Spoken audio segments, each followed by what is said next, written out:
తాకట్లో ఉన్న మీ బంగారాన్ని విడిపించి ఆ రోజు ఆన్లైన్ రేటుకి కొంటాం. Sharma gold company. ఏదైతే సుదీర్ఘ కాలంగా అపరిష్కృతంగా ఉన్నటువంటి పేపర్ మిల్ కార్మికుల కూడా పరిష్కారం చేయనటువంటి పక్షంలో ప్రత్యక్షంగా ఆందోళనకి దిగుతాము అని చెప్పడం జరిగింది.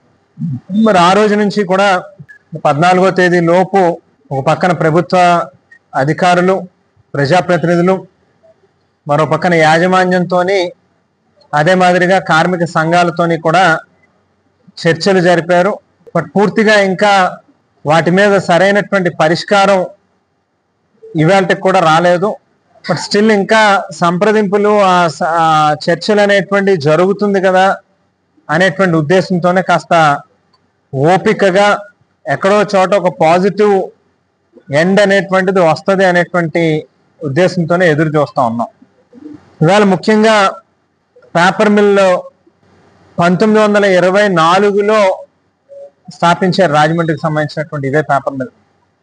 100 సంవత్సరాల చరిత్రలో ఎప్పుడూ లేనంత ఒక మొండి వైఖరిని, ఏదనుకుంటే అదే చేస్తాము, మాకు చట్టాలు వర్తించవు, ఇక్కడ ప్రభుత్వాలతో కానీ లేకపోతే కార్మిక సంఘాలతో కానీ మాకు ఏ రకమైనటువంటి పని లేదు అన్నట్టుగా వేళ పేపర్ మిల్ యాజమాన్యం వారి యొక్క తీరు చూస్తూ ఉంటే నిజంగా బాధ అనిపించేటటువంటి విషయం.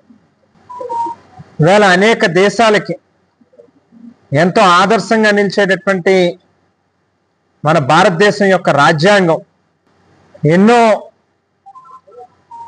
స్ఫూర్తిదాయకమైనటువంటి విషయాలు, ముఖ్యంగా సామాన్యుడికి, పేదవాడికి, ఈ దేశంలో అణగారినటువంటి వర్గాల ప్రజలకి మేలు చేకూర్చేటట్టుగా రూపొందించినటువంటి రాజ్యాంగం. ఇవాళ రాజ్యాంగాన్ని అనుసరించి మనం తెచ్చుకున్నటువంటి అనేక చట్టాలు, మరి ఆ చట్టాలని గౌరవించాల్సినటువంటి బాధ్యత ఎవరి మీదైనా కూడా ఉంటుంది. కానీ పూర్తిగా దానికి భిన్నంగా ఏదో భారతదేశంలో పరిశ్రమ నడుపుతున్నట్టుగా కాకుండా, భారతదేశంలో కార్మిక చట్టాలు మాకు వర్తించవు అన్నట్టుగా యాజమాన్యం తాలూకా తీరు, ప్రవర్తన చూస్తే ఖచ్చితంగా ఎవరైనా కూడా కార్మిక సంఘాల తరపున, కార్మికుల తరపున నిలబడాల్సినటువంటి బాధ్యత ఇవాళ కనిపిస్తూ ఉంది. ముఖ్యంగా మనం చూస్తే 1947లో పారిశ్రామిక వివాదాల చట్టం కానీ, కార్మిక సంఘాల చట్టం కావచ్చు, వేతనాల చెల్లింపుల చట్టం కావచ్చు, కనీస వేతనాల చట్టం కావచ్చు, సమాన ప్రతిఫల చట్టం కావచ్చు, లేక బోనస్ చెల్లింపుల చట్టం కావచ్చు, గ్రాట్యుటీ చెల్లింపులు కావచ్చు, ఫ్యాక్టరీ చట్టం కావచ్చు, కాంట్రాక్ట్ కార్మికుల తాలూకా చట్టం కావచ్చు, ఇట్లా అనేక చట్టాలు కార్మికుల యొక్క శ్రేయస్సు ఆలోచన చేస్తూ ఏదో పెట్టుబడిదారీల తాలూకా వ్యవస్థ కింద మారకూడదు అనేటువంటి ఉద్దేశంతో ఎంతో సుదీర్ఘమైనటువంటి ఆలోచన చేసి ఈ చట్టాలన్నింటినీ కూడా మనం తీసుకొచ్చుకోవడం జరిగింది. ప్రజలతో ఎన్నుకోబడినటువంటి ప్రభుత్వాలుగా ఇవాళ ప్రజల యొక్క బాగోగుల కోసం పనిచేయాల్సినటువంటి బాధ్యతగా ఏర్పడినటువంటి ప్రభుత్వాలు తీసుకొచ్చినటువంటి చట్టాలు. మరి ఆ చట్టాలను పూర్తిగా వేళ పేపర్ మిల్ యాజమాన్యం తుంగలో తొక్కుతా ఉంది అనేటువంటి మాటని చెప్తా ఉన్నాం. 2023లో మనం చూస్తే 2097 కోట్ల రూపాయల వ్యాపారం జరిగింది. ఈ ఏడాది 1800 కోట్ల రూపాయలు జరిగింది. ఒక్క కోవిడ్ సంవత్సరంలో మాత్రమే, అది కూడా కోవిడ్లో అయితే మనం చూస్తే చాలా సంస్థలు మూసేసుకోవడం కానీ, లేకపోతే ఏదో హాలిడే ఇచ్చినటువంటి పరిస్థితి కానీ మనం గమనించాం. కానీ పేపర్ మిల్ కార్మికులు మాత్రం వాళ్ళ ప్రాణాలను కూడా పణంగా పెట్టి ఆఖరికి ఆ సంవత్సరంలో కూడా ఎక్కడ ప్రొడక్షన్ విషయంలో కానీ, వ్యాపారం విషయంలో కానీ, ఎక్కడ బయటికి సేల్స్ విషయంలో కానీ ఎక్కడా కూడా తగ్గకుండా ఆ ఏడాదిని కూడా మనం గమనిస్తే 1269 కోట్లు ఒక ఏడాది, 886 కోట్ల రూపాయలు ఒక ఏడాది వ్యాపారం జరిగింది.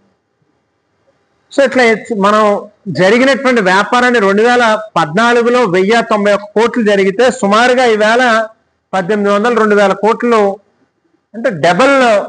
ఆ రోజు ఎంతైతే జరిగిందో దానికి ఆల్మోస్ట్ డబల్ అయినటువంటి పరిస్థితి కనిపిస్తా ఉంది.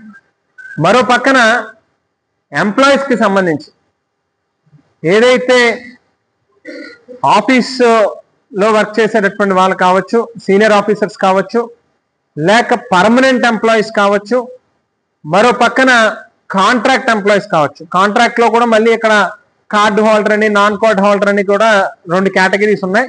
వీళ్ళందరితో కలిపి చూస్తే 2014లో 108 కోట్ల రూపాయలు వాళ్ళ జీతాలు ఉంటే అక్కడి నుంచి పెరుగుతూ అగ్రిమెంట్కి పెరుగుతూ వచ్చినటువంటిది. చట్టాలనేవి ఎందుకు తయారు చేసుకుంటాం? ఆ చట్టాలను ఖచ్చితంగా చేసుకోవడంలో గొప్పతనం కాదు, దాన్ని అమలుపరచడంలోనే ప్రభుత్వ యంత్రాంగం తాలూకా గొప్పతనం ఉంటుంది, దాని తాలూకా లక్ష్యం అనేటువంటిది నెరవేరుతుంది. అసలు అందు గురించి ఇందాక ఈ చట్టాలన్నీ కూడా ఇండస్ట్రియల్ డిస్ప్యూట్ యాక్ట్ కావచ్చు, లేకపోతే 1976లో 5 నెలల 14 రోజులు జరిగిపోయింది. 1979లో 1 నెల 26 రోజులు జరిగింది. ఇట్లా హైయెస్ట్ చూసుకుంటే 12 నెలల 23 రోజులు 1996లో, మాక్సిమం 1 ఇయర్. అలా 6 సంవత్సరాల కాలయాపన అనేది ఎప్పుడు జరగల.